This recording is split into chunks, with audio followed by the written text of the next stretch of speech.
ನಮಸ್ಕಾರ. ಮನಿ ನೈನ್ ಕನ್ನಡದ ಎಕ್ಸ್ಪ್ಲೇನರ್ ಕಾರ್ಯಕ್ರಮಕ್ಕೆ ಸ್ವಾಗತ. ನಾನು ಮಲ್ಲನಗೌಡ ಮಾಲಿ ಪಾಟೀಲ್. ಬನ್ನಿ, ಇವತ್ತಿನ ಎಪಿಸೋಡ್ನಲ್ಲಿ ನಾವು ಈ ನೋ ಕಾಸ್ಟ್ EMI ಬಗ್ಗೆ ತಿಳಿದುಕೊಳ್ಳತಕ್ಕಂಥ ಪ್ರಯತ್ನವನ್ನು ಮಾಡ್ತಾ ಹೋಗೋಣ.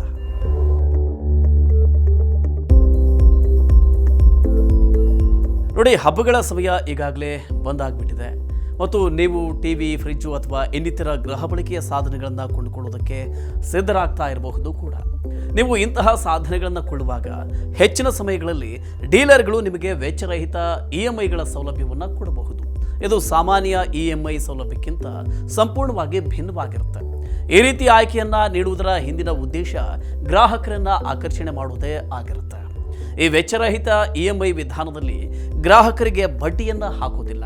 ಹೀಗೆ ಬಡ್ಡಿರಹಿತ EMI ಸೌಲಭ್ಯ ನೀಡೋದ್ರಿಂದ ಬ್ಯಾಂಕುಗಳಿಗೆ ಮತ್ತು ಈ NBFCಗಳಿಗೆ ಏನು ಲಾಭ ಸಿಗುತ್ತೆ ಎಂಬ ಪ್ರಶ್ನೆ ಸಹಜವಾಗಿ ಇಲ್ಲಿ ಬಂದೇ ಬರುತ್ತೆ.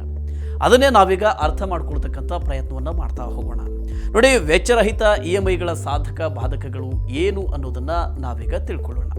ವಾಸ್ತವದಲ್ಲಿ ಈ ಸೌಲಭ್ಯದಿಂದ ಬ್ಯಾಂಕುಗಳಿಗೆ ಮತ್ತು ಸಣ್ಣ ಸಣ್ಣ ವ್ಯಾಪಾರಿಗಳಿಗೆ ಲಾಭವೇ ಆಗುತ್ತೆ. ಆದರೆ ಗ್ರಾಹಕರಿಗೆ ಮಾತ್ರ ಇದೊಂದು ನಷ್ಟದ ವ್ಯವಹಾರವೇ ಆಗಿದೆ. ನೋಡಿ, ದುಬಾರಿ ಮೌಲ್ಯದ ವಸ್ತುಗಳ ಸಂಪೂರ್ಣ ಬೆಲೆಯನ್ನ ಈಡುಗಂಟಿನಲ್ಲಿ ಒಂದೇ ಬಾರಿ ನೀಡುವ ಬದಲಿಗೆ ಕಂತುಗಳಲ್ಲಿ ನೀಡುವ ಸೌಲಭ್ಯ ಗ್ರಾಹಕರಿಗೆ ಸಿಗುತ್ತೆ.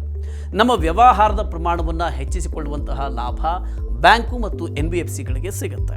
ಅಲ್ಲದೆ ಅವು ಪ್ರತಿ ತಿಂಗಳು ಒಂದು ಸ್ಥಿರವಾದ ಆದಾಯವನ್ನು ಗಳಿಸ್ತಾ ಹೋಗ್ತವೆ. ಸಣ್ಣ ವ್ಯಾಪಾರಿಗಳಿಗೆ ಆಗುವ ಲಾಭ ಏನಪ್ಪಾ ಅಂದರೆ ಅವರ ಮಾರಾಟಗಳಲ್ಲಿ ಹೆಚ್ಚಳ ಆಗುತ್ತೆ. ಸಣ್ಣ ವ್ಯಾಪಾರಿಯ ಬಳಿ ನೀವೊಂದು ವಸ್ತುವನ್ನು ಕೊಂಡು ಅದರ ಪೂರ್ಣ ಬೆಲೆಯನ್ನು ಪಾವತಿಸಿದರೆ ಅವನು ನಿಮಗೆ ಡಿಸ್ಕೌಂಟ್ ಕೊಡ್ತಾನೆ. ವೆಚ್ಚರಹಿತ EMIಗಳ ವಿಷಯಕ್ಕೆ ಬಂದರೆ ಡಿಸ್ಕೌಂಟ್ ನೀಡೋ ಬದಲಿಗೆ ನಿಮ್ಮಿಂದ ಆ ವಸ್ತುವಿನ ಪೂರ್ಣ ಬೆಲೆಯನ್ನು ಪಡೆದು ನಿಮಗೆ ನೀಡಬೇಕಾಗಿದ್ದಂತಹ ಡಿಸ್ಕೌಂಟ್ನ ಮೊತ್ತವನ್ನು ಡೀಲರ್ಗಳು ಬ್ಯಾಂಕಿಗೆ ಕೊಡ್ತಾರೆ. ಇನ್ನು ನಿಮ್ಮ ಹಣ ಪಾವತಿಯನ್ನು ನಿರ್ವಹಿಸುವ ಬ್ಯಾಂಕು ಅಥವಾ NBFCಯೊಂದಿಗೆ ಲಾಭಾಂಶದ ಒಂದು ಭಾಗವನ್ನು ಹಂಚಿಕೊಳ್ಳಲಾಗುತ್ತೆ. ವೆಚ್ಚರಹಿತ EMIಗಳ ವಿಷಯದಲ್ಲಿ ಒಂದು ವಿಷಯವನ್ನು ನಾವು ನೆನಪಿಟ್ಟುಕೊಳ್ಳೋದು ಬಹಳನೇ ಮುಖ್ಯ ಆಗುತ್ತೆ. ನೀವು ಆನ್ಲೈನ್ ಅಥವಾ ಆಫ್ಲೈನ್ನಲ್ಲಿ ಖರೀದಿಸಿದ ವಸ್ತುವೊಂದಕ್ಕೆ ನಿಮ್ಮ ಡೆಬಿಟು ಅಥವಾ ಕ್ರೆಡಿಟ್ ಕಾರ್ಡನ್ನು ಬಳಸಿ ಹಣವನ್ನು ಕೊಟ್ಟಿದ್ರೆ ನಿಮಗೆ ಸ್ವಲ್ಪ ಡಿಸ್ಕೌಂಟ್ ಸಿಗುತ್ತೆ. ಅದರ ಬದಲಿಗೆ ನೀವು ವೆಚ್ಚರಹಿತ EMI ಮೂಲಕ ಖರೀದಿ ಮಾಡಿದರೆ ನಿಮಗೆ ಡಿಸ್ಕೌಂಟ್ನ ಲಾಭ ಸಿಗೋದಿಲ್ಲ. ಇಲ್ಲಿ ಸಣ್ಣ ವ್ಯಾಪಾರಿಯು ನಿಮ್ಮಿಂದ ಆ ವಸ್ತುವಿನ ಪೂರ್ಣ ಬೆಲೆಯನ್ನು ಪಡೆದು ಅದರ ಆಧಾರದ ಮೇಲೆ EMI ಮೊತ್ತವನ್ನು ನಿಗದಿ ಮಾಡ್ತಾನೆ. ಹೀಗಂತ ತೆರಿಗೆ ಮತ್ತು ಹೂಡಿಕೆಗಳ ಎಕ್ಸ್ಪರ್ಟ್ ಆಗಿರುವ ಬಲವಂತ ಜೈನ್ ಅವರು ಹೇಳ್ತಾರೆ. ನೋಡಿ, ನೀವೊಂದು ಲ್ಯಾಪ್ಟಾಪ್ ಅನ್ನು ಕೊಂಡ್ಕೊಳ್ತಾ ಇದ್ದೀರಿ ಅಂತ ಅಂದ್ಕೊಳ್ಳೋಣ, ಹಾಗೂ ಅದರ ಬೆಲೆ 60,000 ರೂಪಾಯಿ ಇದೆ ಅಂತ ಇಟ್ಕೊಳ್ಳೋಣ. ಅದಕ್ಕೆ ನೀವು ಒಂದೇ ಬಾರಿಗೆ ಪೂರ್ಣ ಮೊತ್ತವನ್ನು ಆನ್ಲೈನ್ ಮೂಲಕ ಹಣವನ್ನು ಪಾವತಿ ಮಾಡಿದರೆ ನಿಮಗೊಂದು ಶೇಕಡಾವಾರು ಡಿಸ್ಕೌಂಟ್ ಸಿಗುತ್ತೆ. ನಿಮಗೆ 10% ಡಿಸ್ಕೌಂಟ್ ಸಿಗುತ್ತೆ ಅಂತ ಅಂದ್ಕೊಂಡ್ರು ನಿಮಗೆ ಒಟ್ಟು 6,000 ರೂಪಾಯಿ ಡಿಸ್ಕೌಂಟ್ ಸಿಗುತ್ತೆ.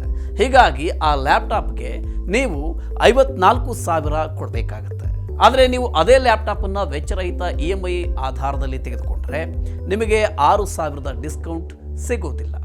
ಅಲ್ಲದೆ ನೀವು ಕಟ್ಟಬೇಕಾಗಿರುವ EMIಯನ್ನು ಪೂರ್ಣ ಮೊತ್ತವಾದ 60,000 ಆಧಾರವಾಗಿಟ್ಟುಕೊಂಡು ನಿಗದಿಪಡಿಸಲಾಗುತ್ತೆ.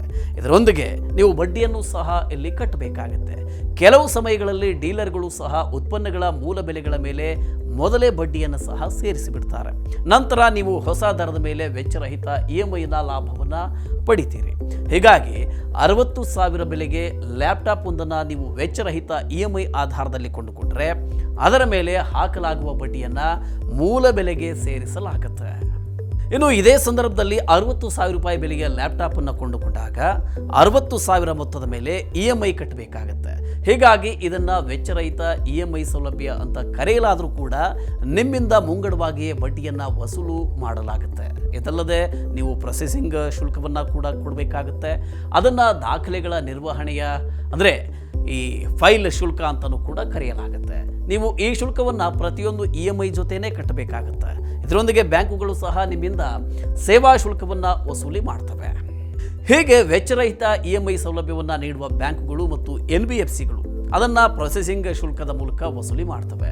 ಎಲ್ಲೋ ಒಂದು ಕಡೆ ಅದು ನಿಮ್ಮ ಜೇಬಿನಿಂದಲೂ ವಸೂಲಿ ಆಗುತ್ತೆ. ನೀವು ಪಡೆಯುವ ವೆಚ್ಚರಹಿತ EMI ಸೌಲಭ್ಯಕ್ಕೆ ನಿಮ್ಮ ಡೆಬಿಟ್ ಅಥವಾ ಕ್ರೆಡಿಟ್ ಕಾರ್ಡನ್ನು ಬಳಸಿ ನೀವು ಹಣ ನೀಡಿದಾಗ ನೀವು ಅಂತಿಮವಾಗಿ ಹೆಚ್ಚು ಬಡ್ಡಿಯನ್ನು ಕಟ್ಟಬೇಕಾಗಬಹುದು. ಇದಲ್ಲದೆ ನೀವೇನಾದರೂ EMI ಪೇಮೆಂಟ್ಗಳನ್ನು ಸಮಯಕ್ಕೆ ಸರಿಯಾಗಿ ಮಾಡದೆ ಹೋದಲ್ಲಿ ಅದು ನಿಮ್ಮ ಕ್ರೆಡಿಟ್ ಸ್ಕೋರ್ ಮೇಲೆ ದುಷ್ಪರಿಣಾಮವನ್ನು ಬೀರಬಹುದು. ಇದು ನಿಮ್ಮ ಸಾಲವನ್ನು ಪಡೆಯುವ ಸಾಮರ್ಥ್ಯದ ಮೇಲೆ ಕೆಟ್ಟ ಪರಿಣಾಮ ಬೀರುವುದರ ಜೊತೆಗೆ ಮುಂದೊಂದು ದಿನ ನೀವು ಭದ್ರತೆಯನ್ನು ನೀಡಿ ಸಾಲ ಪಡೆಯುವುದಕ್ಕೆ ಸಹ ಕಷ್ಟ ಆಗಬಹುದು. ಹೀಗಂತ ಜೈನ್ರವರು ಹೇಳ್ತಾರೆ. ನೋಡಿ, ವೆಚ್ಚರಹಿತ EMI ಸೌಲಭ್ಯದ ವಾಸ್ತವಾಂಶ ಏನು ಅನ್ನೋದು ನಿಮಗೀಗ ಬಹುತೇಕ ಅರ್ಥ ಆಗಿರಬಹುದು ಅನ್ನೋದು ನಮ್ಮ ನಂಬಿಕೆ. ಹೀಗಾಗಿ ಈ ಹಬ್ಬಗಳ ಸಮಯದಲ್ಲಿ ಈ ವೆಚ್ಚರಹಿತ EMI ಸೌಲಭ್ಯವನ್ನು ಪಡೆದು ಯಾವುದೇ ವಸ್ತುಗಳನ್ನು ಕೊಳ್ಳುವ ಮೊದಲು ಈ ಎಲ್ಲ ಅಂಶಗಳ ಬಗ್ಗೆ ಒಮ್ಮೆ ನೀವು ಗಮನವನ್ನು ಕೊಡಬೇಕು. ಓಕೆ, ಈ ರೀತಿಯ ಇನ್ನಷ್ಟು ಮಾಹಿತಿಗೆ ಮತ್ತು ಪರ್ಸನಲ್ ಫಿನಾನ್ಸ್ ವಿಚಾರಗಳಿಗೆ ಡೌನ್ಲೋಡ್ ಮಾಡಿ ಮನಿ9 ಕನ್ನಡ ಆ್ಯಪ್ ಹಾಗೂ ಯೂಟ್ಯೂಬ್ನಲ್ಲಿಯೂ ಸಬ್ಸ್ಕ್ರೈಬ್ ಆಗಿ, ಲೈಕ್ ಮಾಡಿ, ಶೇರ್ ಮಾಡಿ. Thank you.